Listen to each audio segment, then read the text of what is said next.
Oppo ব্র্যান্ডের F সিরিজের অনেকগুলো মোবাইল লঞ্চ হওয়ার পর এবার লঞ্চ হয়ে গেছে Oppo F17 Pro। আজকের ভিডিওতে Oppo F17 Pro বিস্তারিত আলোচনা করব। বিস্তারিত জানার জন্য 2-4 মিনিট দেখতে থাকুন মিস্টার টাইম। আপনাদের সাথে আছে আমি Afroz Hossain.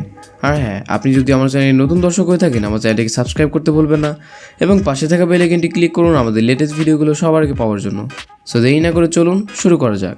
মোবাইলটির body and build কোয়ালিটির কথা বলতে গেলে বডির ওয়েট থাকছে 164 গ্রাম, যেটা পারফেক্ট। অ্যান্ড ফোনটির পেছন থেকে কোনো গ্লাস ব্যাগ দেখতে পাইনি, নর্মাল পলিকার্বনেট তৈরি প্লাস্টিক ব্যাগ এবং সাইডেও আছে প্লাস্টিক ফ্রেম। বাট ফোনটির সামনে দিকে আছে কর্নিং গরিলা গ্লাস 3+এর প্রোটেকশন, যেটা আমার কাছে অত্যন্ত ভালো লেগেছে। এবং ফোনটি সিম স্লটে কিন্তু দুইটি সিম ইউজ করতে পারবেন, পাশে একটি SD কার্ড ইউজ করতে পারবেন। তো এর বডি নিয়ে আর বেশি কিছু বলতে যাচ্ছে না। ফোনটির পেছন থেকে গুগল পিক্সেলের মতো করে একটি ক্যামেরা ইউজ করা হয়েছে, একটি বলতে এখানে 4টি ক্যামেরা ইউজ করা হয়েছে মোবাইলটির পেছন থেকে, যেটা অনেকটা iPhone 11X-এর প্রথমে মিলে যায়। 14 মেগাপিক্সেলের ওয়াইড ক্যামেরা থাকছে, অ্যাপারচার কাজ করবে 1.8 এবং 8 মেগাপিক্সেলের একটি আলট্রা ওয়াইড ক্যামেরা আছে, যেখানে অ্যাপারচার কাজ করবে 2.2। 2 মেগাপিক্সেলের একটি ম্যাক্রো ক্যামেরা এবং ডেপথ সেন্সর আছে, যেটা 2 মেগাপিক্সেলের, অ্যাপারচার কাজ করবে 2.4। দুটি ক্যামেরা সেম মেগাপিক্সেল এবং সেম অ্যাপারচার। আশা করি বুঝতে পারছেন এই বাজারের মধ্যে এটার ক্যামেরা নিয়ে বাড়তি কিছু বলার নেই, কারণ এটা পারফেক্ট ক্যামেরা আছে। এটার পার্সোনাল এক্সপিরিয়েন্স আজকে ভিডিওতে শেয়ার করতে পারছি না, নেক্সট ভিডিওতে এটার পার্সোনাল এক্সপিরিয়েন্স শেয়ার করব এবং এটার বিস্তারিত আলোচনা করব এটার পরের ভিডিওতে। এবং সেকেন্ডারি ক্যামেরায় আসলেই আপনি ডিসপ্লের উপরে দুটি সেলফি ক্যামেরা একটি কাট আউট দেখতে পাবেন, যেটাকে আমরা 5 হোল মোড বলে জেনে থাকি। তো এই মোবাইলটির সেলফি ক্যামেরায় দুটি ক্যামেরা আছে। সেলফি ক্যামেরা মেইন ক্যামেরায় থাকছে 16 মেগাপিক্সেলের ওয়াইড ক্যামেরা এবং 2 মেগাপিক্সেলের একটি ডেপথ সেন্সর আছে, যেখানে 16 মেগাপিক্সেলের মেইন ক্যামেরার অ্যাপারচার কাজ করবে 2.4 এবং 2 মেগাপিক্সেলের ডেপথ সেন্সরের অ্যাপারচার কাজ করবে 2.4। 4K ভিডিও কিন্তু আপনি ভিডিও মোড অন করতে পারেন, ভিডিও রেকর্ড করতে পারেন 4K 30 FPS-এ 1080 পিক্সেলের সাথে 30 FPS। তো মোটামুটি এই দুইটি রেজলিউশনে আপনি অনেকটা ইজিলি ভিডিও রেকর্ড করতে পারেন, তাছাড়া বাড়তি কোনো রেজলিউশন আমরা দেখতে পাইনি। তো সেলফি ক্যামেরায় কাট আউটের কথা চলে আসলে এই ফোনটির ডিসপ্লে কিন্তু পারফেক্ট বলতে গেলে এই বাজেটের মধ্যে অত্যন্ত ভালো ডিসপ্লে। সুপার AMOLED ডিসপ্লে দেখতে পাবেন 60mm কালারের সাথে, সাইজটা একটু বড় 6.43 ইঞ্চি এবং স্ক্রিন টু বডি রেশিও থাকছে 84.9%। রেজলিউশনে 1080 পিক্সেলের সাথে 2400 পিক্সেল, 20.9 অ্যাসপেক্ট রেশিও আছে, যেখানে ডিসপ্লে ডেন্সিটি কাজ করবে 408 ppi। কর্নিং গরিলা গ্লাস 3+এর প্রোটেকশন, যেটা এর আগেও শেয়ার করেছি। ডিসপ্লেটা অত্যন্ত ভালো হতে যাচ্ছে এই ডিভাইসে এবং ডিসপ্লের ব্রাইটনেসটা আমার কাছে পারফেক্ট লেগেছে। এবং সত্যি কথা বলতে কি, ব্রাইটনেসের জন্য আলাদা করে তারা যে সিস্টেমটা দিয়েছে 430 নিটস পাইপ।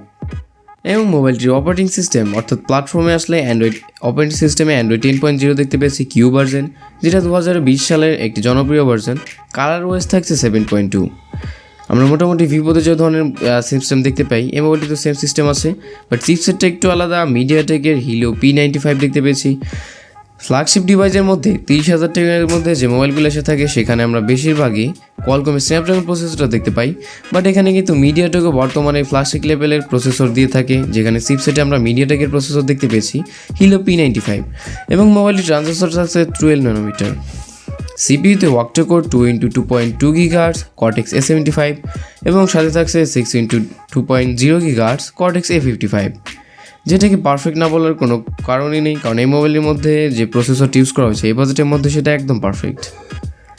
মেমোরি কিন্তু একটি ভ্যারিয়েন্টই আছে বাংলাদেশে available, 8GB RAM and 128GB, যেখানে আপনি চাইলে অন্য কোনো ভ্যারিয়েন্ট পারচেস করতে পারবেন না। আমার কাছে এটা খুব বেশি ভালো লাগেনি, কারণ 6GB RAM একটি ভ্যারিয়েন্ট আলাদা করলে হয়তো ভালো হতো, বাট এই মোবাইলটি শুধু 8GB RAM ভ্যারিয়েন্টই পাবে এবং সাথে একটি SD কার্ড ইউজ করতে পারেন, যেটা এর আগেও শেয়ার করেছি।